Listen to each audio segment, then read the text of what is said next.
مولانا حارث یعقوب صاحب اور مولانا عابد صاحب. مولانا عابد صاحب سے تو ہماری ملاقات رہی ہے, مولانا حارث صاحب آج پہلی بار آئے ہیں اور پہلی ملاقات ہے. اور مزے کی بات یہ ہے کہ ان کو آنا تھا نیکسٹ منتھ جنوری میں, لیکن جو اس مہینے جو عالم ہمارے آ رہے تھے ماشاءاللہ اس کو کچھ کام پڑ گیا. انہوں نے مجھے کہا کہ اگر میں اگلے مہینے میں نے حارث صاحب سے بات کی, بلکہ شاہزیب کی ذمہ لگایا, انہوں نے بالکل بھی ذرا بھی انتظار نہیں کیا, انہوں نے کہا میں آ جاؤں گا. تو یہ ساری محبتیں ہیں ہمارے دین سے. اللہ پاک کرے یہ محبت کا سلسلہ جاری رہے اور ہم اللہ کی رضا کے لیے ایک دوسرے کے ساتھ محبت کرنے والے بنیں. اللہ کی رضا کے لیے جب محبتیں ہوں گی تو دنیا کا بھی فائدہ, آخرت کا بھی فائدہ. میں زیادہ وقت نہیں دوں گا, ان حضرات کا بہت بہت شکریہ ادا کرتے ہیں. اور عابد صاحب سے میں گزارش کروں گا کہ وہ تلاوت کلام پاک کی اپنی پیاری آواز سے ہمیں مستفید فرمائے انشاءاللہ. اس کے بعد مولانا حارث یعقوب صاحب انشاءاللہ العزیز ہمارے سامنے ہمیں کچھ نصیحتیں فرمائیں. مولانا حارث.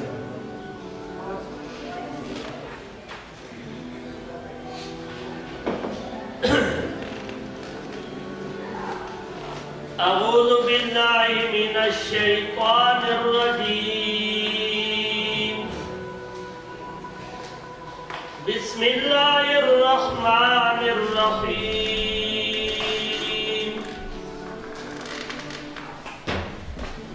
وَإِذْ يَرْفَعُ إِبْرَاهِيمُ الْقَوَاعِدَ مِنَ الْبَيْتِ وَإِسْمَاعِيلُ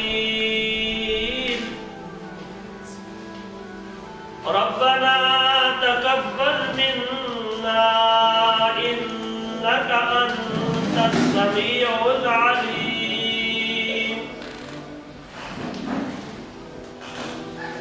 ربنا واجعلنا مسلمين لك ومن ذريتنا أمة مسلمة لك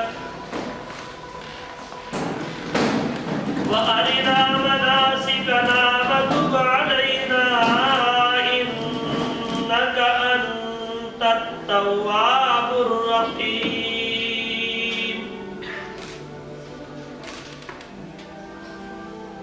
ربنا وابعث فيهم رسولا من أنفسهم يتلو عليهم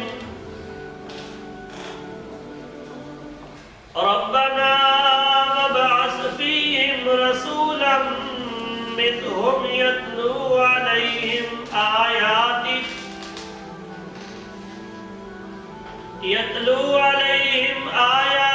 ويعلمهم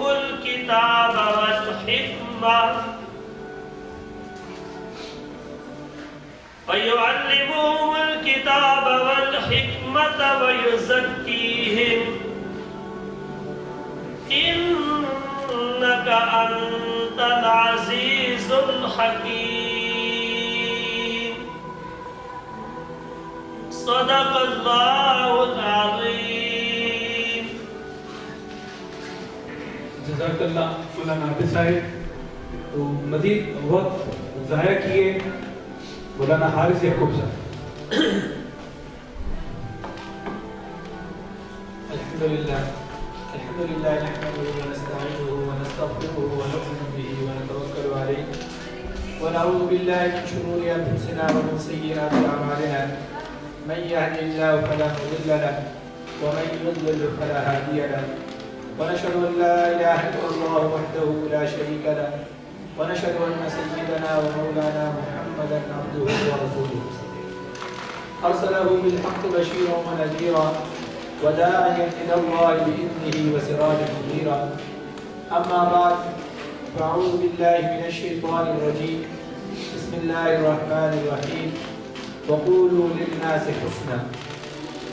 فقال تعالى في مقام آخر أن اشكر لي ولوالديك إلي المصير. وقال النبي صلى الله عليه وسلم مفهومه سيد القوم خادمهم أو كما قال عليه الصلاة والسلام.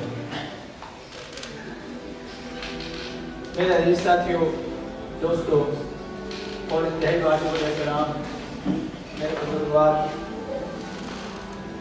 اللہ تعالیٰ نے ہمیں اس ملک کے اندر بہت بڑی نعمتوں سے نوازا ہے.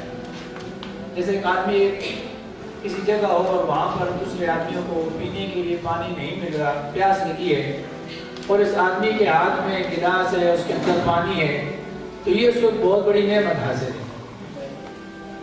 ایک جگہ ہے جہاں پر سب آدمی بھوکے ہیں اور ان کے پاس کھانے کے لیے کوئی چیز نہیں، اور اس آدمی کے پاس کھانا ہے، تو اس آدمی کو اللہ نے بہت بڑی نعمت سے نوازا ہے۔ ایسے یہ علاقہ، یہ ملک جو ہے، اس کے اندر ہر طرف بے دینی کا ماحول ہے اور ہر طرف جو ہے غیر مسلم آباد ہیں۔ اس کے اندر اللہ نے ہمیں کرنے کی توفیق نصیب فرمائی، یہ اللہ تعالیٰ کا بہت بڑا کرم اور احسان ہے۔ بات چیزیں ایسی ہوتی ہیں جن کی نعمت ہونے کا انسان کو احساس نہیں ہوتا، جب وہ چیزیں ختم ہو جاتی ہیں تو پھر آدمی کو ان کا احساس ہوتا ہے۔ اللہ نے ہمیں آنکھیں دی، آنکھوں سے ہم ساری دنیا کو دیکھ رہے ہیں، دائیں بائیں دیکھ رہے ہیں، ہر چیز ہمیں نظر آ رہی ہے، لیکن ان آنکھوں کی نعمت ہمیں احساس نہیں۔ اگر ہم ایک منٹ کے لیے سوچ لیں کہ میری دونوں آنکھیں خدا نخواستہ ان کے اندر سے نظر ختم ہو گئی، میری آنکھیں خراب ہو گئی، میں دنیا کو نہیں دیکھ سکتا، تو ہم پر کیا گزرے گی؟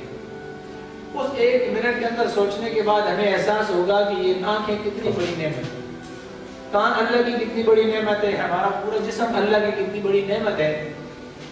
تو اسی طرح یہ کلمہ جو ہے، اس کا چونکہ دنیا کے اندر ہمیں احساس نہیں، مرنے کے بعد فرمایا کہ اللہ تعالیٰ قیامت کے اندر، قیامت کے بعد جب لوگ آئیں گے، جہنم جنت کا فیصلہ ہو جائے گا، تو اللہ پاک ارشاد فرمائیں گے کہ ہر اس آدمی کو جہنم سے نکال لو جس نے ایک دفعہ بھی کلمہ لا الہ الا اللہ محمد رسول اللہ پڑھا، اس کو جہنم سے نکال لو۔ تو اس وقت کافر لوگ افسوس کریں گے کاش ہم بھی دنیا کے اندر ایک دفعہ کلمہ پڑھ لیں۔ پھر دوسری بات کہ جو سب سے آخر میں کہ آدمی جہنم سے نکال کے جنت میں جائے گا، جس کے دل کے اندر ذرا برابر بھی ایمان ہوگا، تو اس کو اس دنیا سے اللہ تعالیٰ 10 گنا بڑی جنت عطا فرمائیں گے۔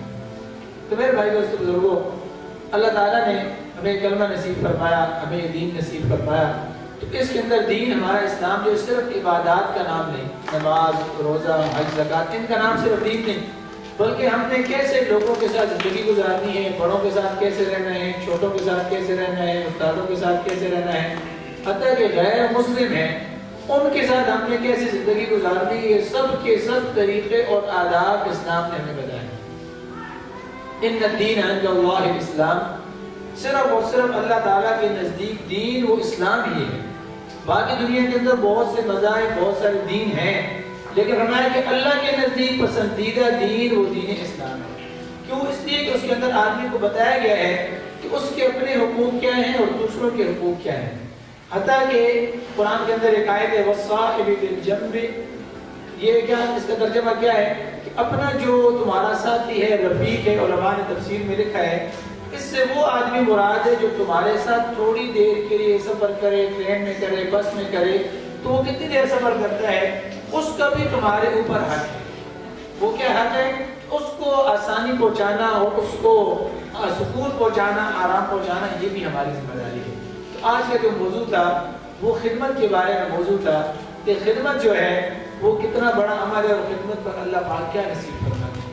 تو میرے بھائیوں، عزیز طلباء، اللہ تعالیٰ نے عبادات بھی فرض کی ہیں اور خدمت بھی بات بتائی ہے۔ اپنے والدین کی خدمت کرو، اس پر کیا اجر ہے، اپنے بڑوں کی خدمت کرو، استادوں کی خدمت کرو، ادب کرو، اس پر کیا اجر ہے۔ تو اس کے اندر ایک واقعہ لکھا ہے کتابوں کے اندر کہ حضور صلی اللہ علیہ وسلم استنجے کے لیے تشریف لے گئے، واپس آئے تو وضو کی ضرورت تھی، تو آپ کے چچا زاد بھائی، چچا کے بیٹے ابن عباس رضی اللہ تعالیٰ عنہ، انہوں نے لوٹا بھر کر پانی کے لیے بندوبست کیا آپ کے وضو کا۔ تو آپ صلی اللہ علیہ وسلم نے پوچھا کہ یہ وضو کا پانی کس نے رکھا ہے؟ تو انہوں نے عرض کیا جی میں نے رکھا ہے۔ تو آپ صلی اللہ علیہ وسلم نے ان کو دعا دی کہ اللہ تمہیں قرآن کا علم سکھائے، تمہیں علم نصیب فرمائے۔ تو اب پوری دنیا کے اندر حضور صلی اللہ علیہ وسلم سے لے کے آج تک رئیس المفسرین، یعنی قرآن کی تفسیر کرنے والے، وضاحت کرنے والے سب سے بڑے مفسر حضرت ابن عباس رضی اللہ تعالیٰ عنہ ہیں۔ ان کو یہ درجہ کیوں ملا؟ صرف اور صرف حضور صلی اللہ علیہ وسلم کی خدمت کرنے کی وجہ سے۔ تو حضور صلی اللہ علیہ وسلم تو ہمارے نبی بھی ہیں اور ان کے استاد بھی تھے، تو ایسے ہی فرمایا کہ اپنے استاد اور اپنے بڑوں کی خدمت کرنا یہ ہم میں سے ہر آدمی کے ذمہ ضروری ہے۔